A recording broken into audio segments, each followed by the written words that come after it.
Assalamualaikum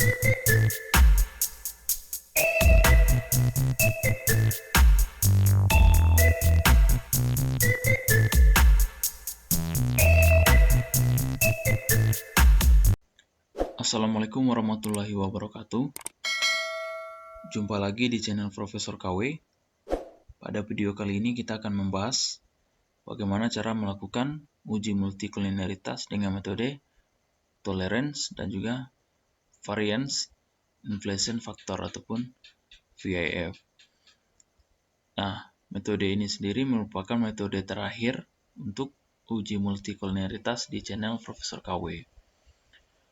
Nah, sebelum kita masuk ke praktiknya, kita akan membahas dulu konsep dasar daripada uji tersebut dengan mengutip dari bukunya Bapak Dr. Sulianto pada tahun 2011.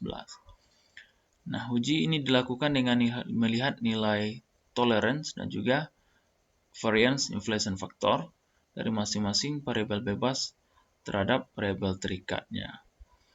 Nah, di sini kita akan berfokus saja untuk melihat nilai VIF-nya. Nah, jika nilai VIF ini kecil daripada 10, maka model yang terbentuk ataupun model regresi yang terbentuk dinyatakan tidak terdapat gejala multikoliner. Nah, caranya sangat mudah sekali, sangat sederhana sekali. Nah, langkah pertama kita akan menginput data dulu di SPSS seperti ini. Data yang sudah terinput. Di sini kita akan melihat ada atau tidak terkandung gejala multikolineritas antara DR dan juga ROE dalam pengaruhnya terhadap DPR. Nah, data yang terkumpul seperti ini. Nah, langkah selanjutnya kita akan klik Analyze, kemudian pilih Regression Linear, isikan variabel YK dependen, kemudian seluruh variabel XK independen. Nah, setelah itu kita klik Statistik. Nah, kemudian kita akan mencentang Collinearity Diagnostic. Nah, Collinearity Diagnostiknya sudah tercentang. Langkah selanjutnya kita tinggal klik Continue, kemudian kita klik OK. Nah, selesai. Nah, di sini kita juga tidak menggunakan semua output yang dikeluarkan oleh SPSS. Nah, di sini kita akan berfokus untuk melihat pada tabel koefisien. Nah, pada tabel koefisien seperti ini sudah saya kopikan ke Microsoft Word. Nah, untuk tabel koefisiennya sendiri juga tidak semua angka yang akan kita analisis, tetapi cuman 2 angka saja, yaitu adalah di kolom VIF. Kolom ini saja yang akan kita analisis. Nah, kita akan membandingkan angka ini dengan nilai 10 tadi, ketentuannya. Nah, jika nilai ini kecil daripada 10, maka model regresi yang terbentuk tidak mengandung gejala multikoliner. Nah, nilainya adalah sebesar 1,681 untuk variabel X1-nya, kemudian nilai yang sama juga untuk variabel X2-nya sebesar 1,681. Nah, nilai tersebut sudah pasti kecil daripada 10, maka dapat kita simpulkan bahwasanya model regresi yang terbentuk itu tidak mengandung gejala multikoliner. Sangat sederhana sekali, sangat mudah sekali. Nah,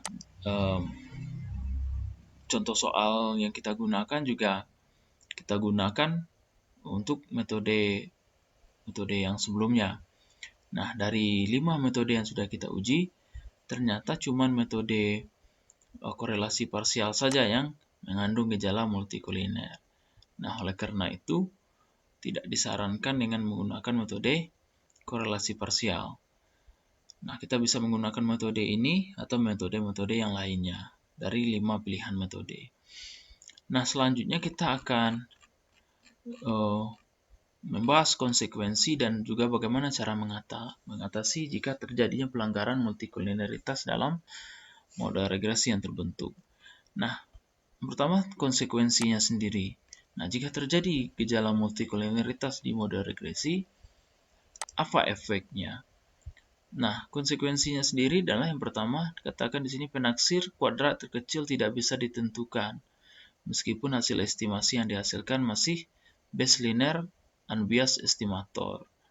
Kemudian yang kedua, interval kepercayaan cenderung meningkat lebih besar sehingga mendorong untuk menerima hipotesis nol, walaupun sebenarnya pengaruhnya kadang tidak ada gitu. Tapi karena interval kepercayaannya meningkat lebih besar sehingga kita akan terdorong untuk menerima hipotesis nol. Nah, kemudian nilai tes statistik koefisien dari satu atau beberapa variabel X secara statistik tidak signifikan sehingga dapat menyebabkan dikeluarkan suatu variabel penjelas ataupun variabel X dalam suatu model regresi. Padahal variabel penjelas tersebut sangat penting perannya dalam menjelaskan variabel terikat. Nah, penaksir-penaksir OLS dan kesalahan bakunya cenderung tidak stabil dan sangat sensitif bila ada perubahan data meskipun sangat kecil. Kemudian yang terakhir, jika multikolineritas tinggi, mungkin R-square-nya bisa tinggi namun tidak satu pun ataupun sangat sedikit taksiran koefisien regresi yang signifikan secara statistik. Nah, itu konsekuensi jika adanya gejala multikolineritas dalam model regresi. Nah, kalau terjadinya gejala multikolineritas, apa yang harus kita lakukan? Bagaimana cara mengatasinya? Nah, cara yang pertama, bisa kita memperbesar ukuran sampel, kemudian juga kita bisa menghilangkan salah satu atau lebih variabel bebas yang kita anggap sebagai penyebab terjadinya pelanggaran multikolineritas. Kemudian, dengan cara menggabungkan data time series dan juga data cross section menjadi data panel. Kemudian langkah keempat, kita juga bisa melakukan transformasi data, misalnya ke dalam bentuk log, kemudian juga bisa ke dalam bentuk inverse, dan juga ke dalam bentuk yang lainnya. Nah, ataupun kita bisa menggunakan metode regresi komponen utama seperti regresi dengan pendekatan robust. Nah, tapi pendekatan robust sendiri tidak bisa kita gunakan di SPSS, maka kita bisa kita lakukan dengan menggunakan aplikasi Fuse. Nah, itu saja untuk video kali ini. Jika ada pertanyaan, request, kritik, maupun saran, silakan tinggalkan aja di kolom komentar.